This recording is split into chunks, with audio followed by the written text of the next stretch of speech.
जय माता दी दोस्तों, स्वागत है आपका हमारे YouTube चैनल पर। आज मैं आपको मार्गशीर्ष माह का महात्म्य सुनाने जा रही हूँ। लेकिन महात्म्य शुरू करने से पहले आइए जानते हैं मार्गशीर्ष माह के महत्व के बारे में।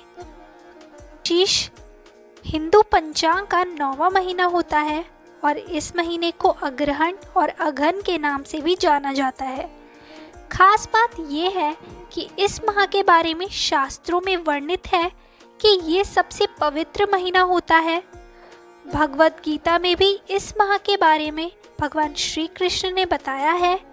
इस मास में भगवान श्री कृष्ण की पूजा करनी चाहिए और माना जाता है कि इसी मास से सतयुग का प्रारंभ हुआ था और इसी मास में कश्यप ऋषि ने इसी महीने में कश्मीर की रचना की थी।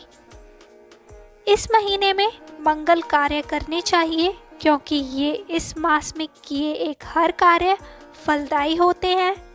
श्री कृष्ण की उपासना और पवित्र नदियों में स्नान करने से मनुष्य के समस्त कष्ट दूर होते हैं। इस मास की पूजा से संतान सुख की प्राप्ति होती है। साथ ही साथ चंद्रमा से अमृत तत्व की प्राप्ति भी होती है। इसीलिए इस मास में अधिक से अधिक पूजन कार्य करने चाहिए। मार्गशीर्ष माह में रोज गीता का पाठ जरूर करें। प्रत्येक दिन एक अध्याय का पाठ करें। भगवान कृष्ण की उपासना करें और तुलसी के पत्तों का भोग लगाएं और उसे प्रसाद के रूप में ग्रहण करें।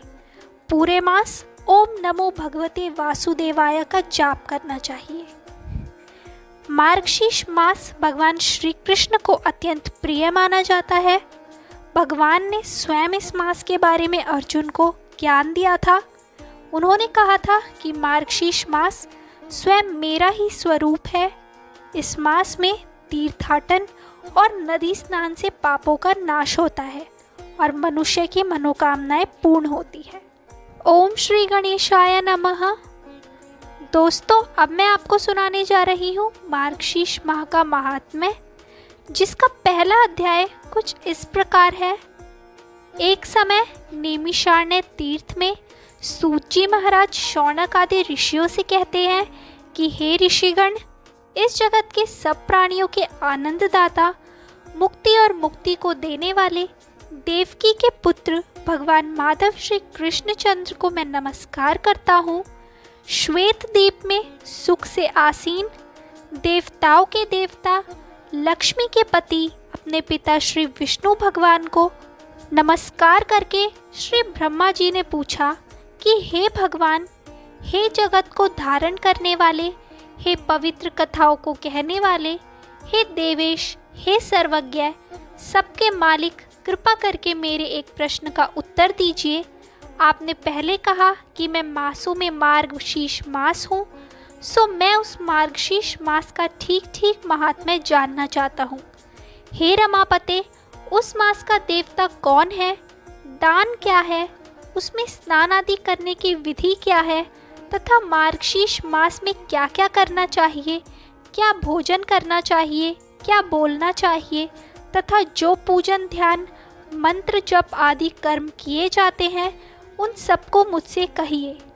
श्री विष्णु भगवान ब्रह्मा जी से कहने लगे कि हे ब्राह्मण, समस्त लोक के उपकारार्थ आपने बहुत सुंदर प्रश्न किया है, जिसके करने से शुभ यज्ञ आदि समस्त कार्य का फल प्राप्त होता है। हे सूत, समस्त यज्ञों के करने से जो पुण्य प्राप्त होता है तथा जो सब तीर्थों में जो फल मिलता है, उन सब फलों की प्राप्ति मार्गशीर्ष मास के व्रत के सेवन से मिल जाती है।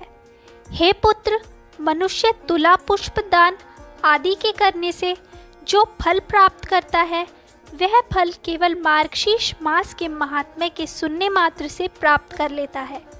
यज्ञों को करना, वेदों को पढ़ना, दान आदि देना, तीर्थों में स्नान आदि करना, संन्यास तथा योग को धारण करने से मैं किसी के वशीभूत नहीं होता, किंतु मार्गशीर्ष मास में स्नान, दान, पूजन, ध्यान, मौन, जप आदि के करने से मैं सहज ही वश में हो जाता हूँ। अन्य मासों में यह सब कर्म करने से मैं वश में नहीं होता, यह मैंने तुमसे अत्यंत गुप्त बात कही है। पत्र निवास करने वाले देवताओं ने जब मेरी प्राप्ति के लिए यह अत्यंत सुलभ उपाय देखकर अन्य धर्म आदि सेवन से इस मार्गशीर्ष को गुप्त कर दिया, अतः मेरे भक्तों को मेरी प्राप्ति के साधन समझकर मार्गशीर्ष मास का सेवन अवश्य करना चाहिए। जो मनुष्य इस भारतवर्ष में मार्गशीर्ष मास में व्रत आदि का सेवन नहीं करते हैं वे पाप रूप है, क्योंकि वो कली काल से अत्यंत मोहित हो रहे हैं। हे वत्स, 8 मासों में स्नान दान व्रत पूजन आदि से जो फल मनुष्य को प्राप्त होता है उतना ही फल मकर के सूर्य होने पर माघ मास में हो जाता है। माघ मास से 100 गुना फल वैशाख मास व्रत सेवन से मिलता है और उस वैशाख मास सेवन से 1000 गुना अधिक फल तुला के सूर्य होने पर कार्तिक मास व्रत सेवन से मिलता है। परंतु कार्तिक मास व्रत सेवन की उपेक्षा कोटि गुना अधिक फल वृश्चिक के सूर्य होने पर मार्गशीर्ष मास में प्राप्त होता है।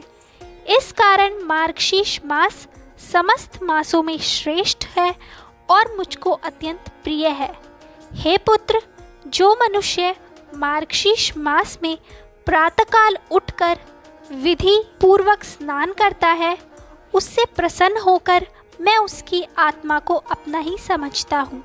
हे पुत्र, इसमें मैं तुमसे एक इतिहास का वर्णन करता हूँ, सो तुम सुनो। पहले पृथ्वी तल में नंदगोप नाम का प्रसिद्ध महात्मा हुआ। गोकुल में उसकी हजारों परम सुंदर कन्याएं हुई। मेरे कथा अनुसार उन कन्याओं ने मार्गशीर्ष मास में विधि पूर्वक प्रातः स्नान और पूजन किया तथा हविष्यांत भोजन और नमस्कार किया। इस प्रकार उनके व्रत सेवन से मैं उन पर अत्यंत प्रसन्न हुआ। मैंने प्रसन्नता से उन कन्याओं को वर प्रदान में अपनी आत्मा तक को दे दिया। इसीलिए प्रत्येक मनुष्य को चाहिए कि यथाविधि मार्गशीर्ष मास का व्रत सेवन करे। ये था मार्गशीर्ष मास महात्म्य का पहला अध्याय।